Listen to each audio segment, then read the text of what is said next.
Breaking news చూస్తున్నారు. రైతు భరోసాపై big update మనం మాట్లాడుకుంటున్నాం. ఈ నెల 22న రైతుల ఖాతాలోకి మొదటి విడత రైతు భరోసా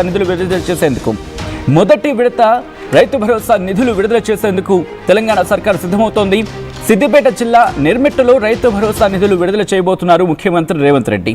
మంత్రులు భట్టి విక్రమార్క, తుమ్మలతో రైతు భరోసా అంశానికి సంబంధించి రైతు భరోసాపై రేవంత్ చర్చలు జరిపారు. యాసంగి రైతు భరోసా నిధుల కోసం ఎదురు చూస్తున్నారు రైతులు. రైతు భరోసాకు 9,000 కోట్ల రూపాయలు అవసరమవుతుంది. అయితే మొదటి విడతలో ఎకరంలోపు ఉన్న రైతులకు 3,590 కోట్ల రూపాయల నిధులు విడుదల చేసేందుకు ప్రభుత్వం ఆలోచన చేస్తోంది. 20 రోజుల తర్వాత రెండో విడత రైతు భరోసాకు సంబంధించి 2,650 కోట్ల రూపాయల నిధుల విడుదలకు సిద్ధమవుతోంది.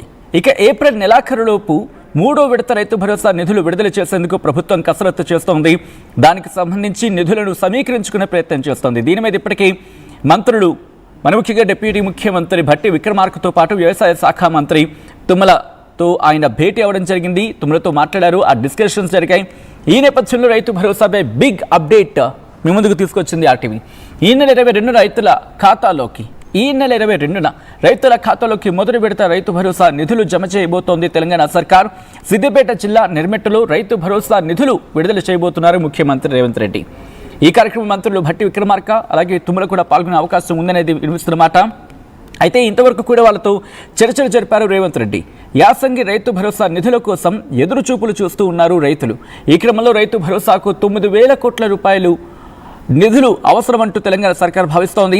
ఈ క్రమంలో ఎటువంటి ఏర్పాట్లు చేసుకోవడం జరుగుతోంది, ఎప్పుడు ఎవరికి ఎంత మేరకు నిధులు జమ చేసే అవకాశం ఉంది, డీటెయిల్గా తెలుసుకునే ప్రయత్నం చేద్దాం. మా ప్రతినిధి మధు అప్డేట్స్ అందించేందుకు సిద్ధంగా ఉన్నారు. మధు, ఇటు తెలంగాణ సర్కార్ రైతు భరోసాకు సంబంధించి ఎటువంటి ఏర్పాట్లు చేయడం జరుగుతోంది, నిధుల సమీకరణకు సంబంధించి ఎటువంటి ఏర్పాట్లు చేసుకుంటోంది, ఎవరికి ఎప్పుడు ఎంత మేరకు నిధులు జమ చేసే అవకాశం ఉంది ఇక్కడ మధు? ఎగ్జాక్ట్ నిజంగానే చాలా రోజుల నుంచి వెయిట్ చేస్తా ఉన్నారు రైతులంతా కూడా. రైతు భరోసా నిధులకు సంబంధించి ఎట్టకేలకు ప్రభుత్వం క్లారిటీ ఇచ్చింది. మొన్న మున్సిపల్ ఎన్నికల్లో ముఖ్యమంత్రి ఒక స్టేట్మెంట్ చేశారు. మున్సిపల్ ఎన్నికలు అయిపోయిన వెంటనే మీ ఖాతాల్లో నగదు జమ చేస్తాను, డబ్బులు రెడీగా ఉన్నాయనేటువంటిది. అసలు గతంలో అనేక చర్చలు జరిగాయి. ఈసారి రైతు భరోసాకు సంబంధించి కాస్త మార్పులు చేర్పులు చేయనుంది ప్రభుత్వం అనేటువంటి శాటిలైట్ సర్వే అని, దానివల్లనే లేట్ అవుతుందని, ఓన్లీ సాగు చేసేటువంటి భూములకే రైతు భరోసా నిధులు వేస్తామనేటువంటి ఈ చర్చ జరిగింది. కానీ ప్రభుత్వం దాన్ని విరమించుకుంది. దాన్ని సమీకరించాలనుకున్నటువంటి అంశాలపైన కాస్త వెనక్కి వెళ్ళినట్టుగా తెలుస్తా ఉంది. గతంలో ఏ రకంగా అయితే రైతు బంధు పేరిట గత ప్రభుత్వంలో స్కీమ్ ఎట్లా అమలైందో అదే విధంగా రైతు భరోసా పేరు మార్చినప్పటికీ యథావిధిగా కంటిన్యూ చేస్తా ఉంది. అంటే బీడు భూములకు, తర్వాత సాగు చేయని పంట పొలాలకు, రియల్ ఎస్టేట్ భూములకు, కొండలు, చెలకలు, తర్వాత గుట్ట ప్రాంతాల్లో ఉన్నటువంటి వాటికి రైతు భరోసా నిధులు ఇవ్వమనేటువంటి చర్చ జరిగింది. మరి ఇప్పుడు మాత్రం యథావిధిగా గతంలో చేసినట్టుగా చేస్తా ఉంది. ఈ నెల 22వ తారీఖు రోజున రైతు భరోసాకు సంబంధించి మొదటి విడత నిధులు విడుదల, మొత్తం 3 విడతల్లో ఈ నెల 22 నుంచి స్టార్ట్ అయ్యేటువంటి రైతు భరోసా నిధులు ఈ నెల చివరి వరకు, అంటే మార్చి 31 వరకు పూర్తిగా రైతుల ఖాతాల్లో జమ అయ్యనున్నారు. 9,000 కోట్లు ఆల్రెడీ ప్రభుత్వం దగ్గర నిధులు సిద్ధంగా ఉన్నట్టుగా చాలా స్పష్టంగా చెప్పే ప్రయత్నం చేశారు భట్టి విక్రమార్క గాని, మంత్రి తుమ్మల నాగేశ్వరరావు, ఇంకా మిగతా కీలక అధికారులతో ముఖ్యమంత్రి రేవంత్ రెడ్డి చర్చించినట్టుగా తెలుస్తా ఉంది. నెల 16 నుంచి, అంటే రేపటి నుంచి అసెంబ్లీ సమావేశాలు ప్రారంభం కానున్నాయి.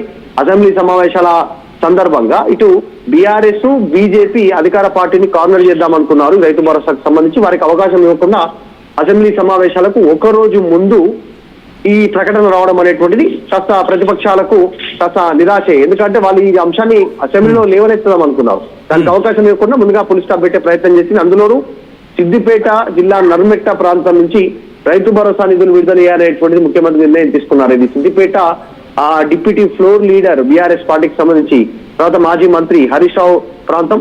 సో అక్కడి నుంచే ఈ ప్రకటన రానుండడం అనేటువంటిది కూడా ప్రతిపక్షాలకు కాస్త షాక్ లాంటిదే. మొత్తం 70 లక్షల మంది ఖాతాల్లో డబ్బులు జమగానున్నాయి. మొదటి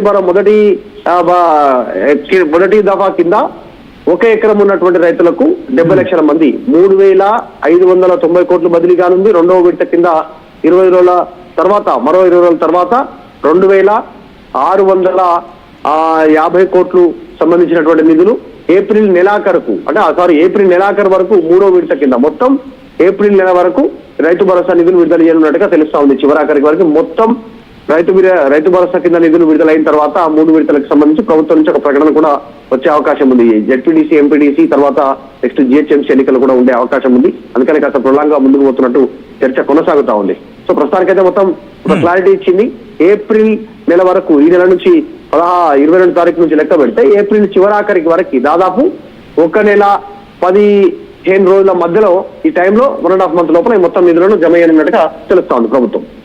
రైట్, నిధుల సమీకరణ కోసం ఎటువంటి కసరత్తులు చేస్తుంది? ఎందుకంటే అఫ్ కోర్స్ ఇంత లార్జ్ అమౌంట్ గ్యాదర్ చేసుకునేది సవాలండి, గతంలో కూడా మాట్లాడుకునే సందర్భం. ఎగ్జాక్ట్లీ, ఆల్రెడీ నిధుల సమీకరణకు సంబంధించి ప్రభుత్వం సిద్ధంగా ఉంది. ఎందుకంటే రైతు భరోసా అనేటువంటిది కొద్ది మందికి వేసిన తర్వాత కొద్ది మందికి కనుక ఆపితే